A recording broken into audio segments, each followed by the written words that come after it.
मध्य पूर्व की जमीन इन दिनों फिर से सुलग रही है। ईरान और इजराइल के बीच जो तनाव पहले सिर्फ शब्दों और चेतावनियों तक सीमित था, अब मिसाइलों की भाषा बोलने लगा है। इन खतरनाक हालातों के बीच भारत के लिए सबसे बड़ी चिंता का विषय वहाँ फंसे अपने नागरिक हैं, खास तौर पर वे छात्र जो मेडिकल और दूसरी पढ़ाई के लिए ईरान के अलग अलग हिस्सों में गए थे। बताया जा रहा है कि इनकी संख्या 1500 से ज्यादा है, जिनमें बहुत से जम्मू और कश्मीर से ताल्लुक रखते हैं। फ्लाइट्स बंद हो चुकी हैं, हवाई अड्डों पर सन्नाटा पसरा है और आसमान में सिर्फ डर मंडरा रहा है। इस स्थिति को देखते हुए भारत सरकार ने तुरंत ईरान से औपचारिक बातचीत की और मदद की गुहार लगाई। जवाब उम्मीद से बेहतर आया। ईरान ने कहा कि भले ही फिलहाल उनके आसमान का रास्ता बंद हो, जमीन अभी भी खुली है। जो भी भारतीय नागरिक देश छोड़ना चाहते हैं, उन्हें हर तरह की सहायता दी जाएगी। ईरानी सरकार ने भारत से अनुरोध किया है कि उन सभी भारतीयों की डिटेल्स साझा की जाएं। नाम, पासपोर्ट से जुड़ी जानकारी, गाड़ी की डिटेल्स और किस सीमा के रास्ते वे बाहर निकलना चाहते हैं। इन जानकारियों के आधार पर ईरान की संबंधित एजेंसियां आगे की प्रक्रिया को संभालेंगी ताकि रास्ता सुरक्षित बनाया जा सके। वहीं भारत ने भी अपनी तैयारियां तेज कर दी हैं। तेहरान स्थित भारतीय दूतावास हालात पर लगातार नजर बनाए हुए है। जिन छात्रों के लिए स्थिति गंभीर थी, उन्हें स्थानीय सहयोग से सुरक्षित स्थानों पर शिफ्ट किया गया है। दूतावास ने एक ऑनलाइन फॉर्म और टेलीग्राम चैनल भी एक्टिव किया है ताकि फंसे हुए भारतीय नागरिकों से लगातार संपर्क बना रहे और जरूरी सूचनाएं तुरंत उन तक पहुंचाई जा सकें। भारत सरकार ने साफ कर दिया है कि वो हर विकल्प पर काम कर रही है। जरूरत पड़ी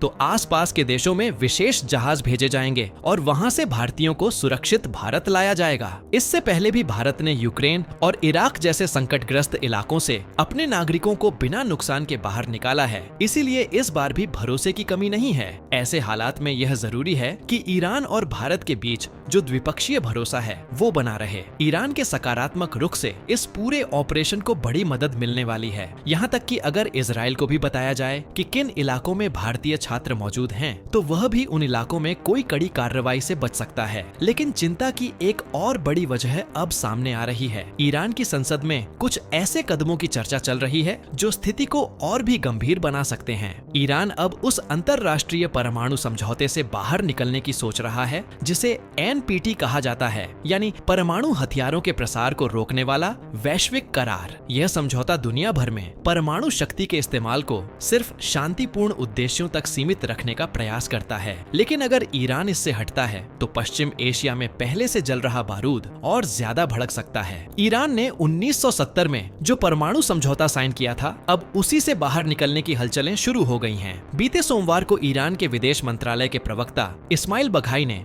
एक प्रेस वार्ता में कुछ ऐसे संकेत दिए जो दुनिया का ध्यान खींचने के लिए काफी हैं। उन्होंने कहा कि हालात की गंभीरता को देखते हुए ईरान इस संधि से अलग होने पर विचार कर रहा है। हालांकि कोई ठोस निर्णय अभी नहीं लिया गया है। ईरान की संसद में इसको लेकर जो मसौदा तैयार किया जा रहा है, उस पर आखिरी फैसला संसद और सरकार मिलकर लेंगे। यानी तस्वीर अभी साफ नहीं है, मगर दिशा उसी ओर जाती दिख रही है। इसी बीच इजराइल का आरोप है कि ईरान का परमाणु कार्यक्रम केवल बिजली उत्पादन या मेडिकल रिसर्च तक सीमित नहीं है, बल्कि उसका असली मकसद ऐसे हथियारों की दिशा में बढ़ना है जो तबाही मचा सकते हैं। इधर एक और मुद्दा सामने आया जिसने भारत में लोगों को नाराज कर दिया। इजराइल की डिफेंस फोर्सेस, जिसे आमतौर पर आईडीएफ कहा जाता है, उन्होंने सोशल मीडिया पर एक ग्राफिक पोस्ट किया जिसमें ईरान के मिसाइलों की रेंज दिखाई गई थी। यह दिखाने के लिए बनाया गया था कि ईरान की पहुंच कितनी दूर तक हो सकती है और उसका प्रभाव किन देशों तक पड़ सकता है। इस ग्राफिक में सर्कल्स बनाकर मिसाइल रेंज दिखाई गई थी 300 किलोमीटर से लेकर 2000 किलोमीटर तक। लेकिन इसी ग्राफिक में सबसे बड़ी चूक हो गई। भारत का जो नक्शा दिखाया गया उसमें न तो जम्मू और कश्मीर थे, न लद्दाख, न अरुणाचल प्रदेश, और यहाँ तक कि अक्साई चीन का जिक्र भी नदारद था। अरुणाचल प्रदेश को तो चीन के हिस्से के रूप में दिखाया गया, जिससे साफ था कि नक्शा भारत की संप्रभुता और क्षेत्रीय अखंडता का सम्मान नहीं कर रहा था। जैसे ही ये ग्राफिक एक्स पहले ट्विटर पर सामने आया, भारतीय सोशल मीडिया पर जबरदस्त प्रतिक्रिया हुई। लोगों ने इसे सीधा अपमान माना और मांग की कि इस पर इजराइल सफाई दे। नतीजा ये हुआ कि आईडीएफ को माफी मांगनी पड़ी। उन्होंने अपनी पोस्ट में लिखा कि नक्शा सीमाओं को सही तरीके से नहीं दर्शाता और यदि इससे किसी की भावनाएं आहत हुई हैं, तो वे क्षमा प्रार्थी हैं। साथ ही यह भी जोड़ा कि पोस्ट का उद्देश्य किसी देश की अखंडता को चुनौती देना नहीं था, बल्कि यह केवल क्षेत्रीय खतरों को बताने के लिए बनाया गया था। भारत हमेशा एक भारत की नीति पर चलता आया है, जिसमें जम्मू कश्मीर, लद्दाख अक्साई चीन और अरुणाचल प्रदेश भारत के अभिन्न हिस्से माने जाते हैं। और इजराइल जैसा देश जो भारत का मजबूत सहयोगी भी है, उसने हमेशा इन मुद्दों पर भारत का समर्थन किया है। फिर चाहे वह सीमा विवाद हो या आतंक से जुड़ी कोई चुनौती, दोनों देशों के रिश्ते विश्वास और साझेदारी पर टिके हैं। इस पूरे घटनाक्रम से साफ हो गया है कि वैश्विक राजनीति में एक छोटी सी चूक भी बहुत बड़ी प्रतिक्रिया को जन्म दे सकती है। जहां एक तरफ ईरान का रुख दुनिया के लिए चिंता का विषय बना हुआ है, वहीं दूसरी तरफ भारत और इजराइल जैसे सहयोगियों के बीच भी छोटी गलतफहमियां संवाद और पारदर्शिता से ही सुलझ सकती हैं। इसी वजह से जब गलती से भारत का गलत नक्शा दिखाया गया तो इजराइल को सार्वजनिक रूप से क्षमा याचना करनी पड़ी। इसके बाद भी भारत के नागरिकों ने सोशल मीडिया पर इजराइल के लिए सहानुभूति जताई, खासकर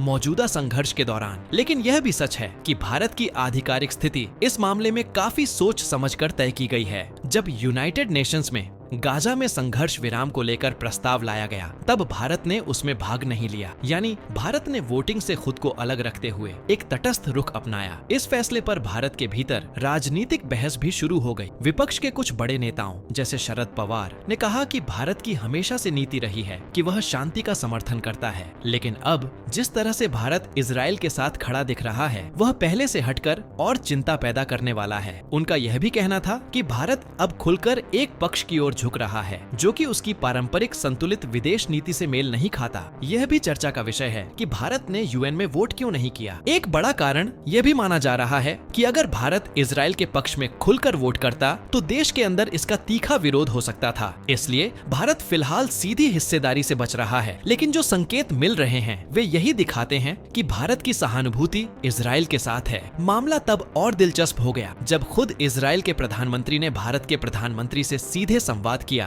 और अपने सैन्य अभियान की जानकारी साझा की। यह दर्शाता है कि दोनों देशों के बीच इस समय संवाद और रणनीतिक तालमेल किस हद तक बढ़ चुका है। तो फिलहाल हालात यही हैं। भारत एक तरफ तटस्थता की नीति पर कायम रहने का दावा करता है, वहीं दूसरी तरफ उसके कदम कुछ और ही कहानी बयां करते हैं। अगर आपको यह जानकारी उपयोगी लगी हो तो अपनी राय नीचे कमेंट में जरूर लिखें। और अगर आप रोजाना ऐसी ही अहम खबरों और विश्लेषण से जुड़ना चाहते हैं तो चैनल को सब्सक्राइब करना और नोटिफिकेशन बेल को ऑन करना न भूलें। हम फिर मिलेंगे एक और नई और जरूरी जानकारी के साथ।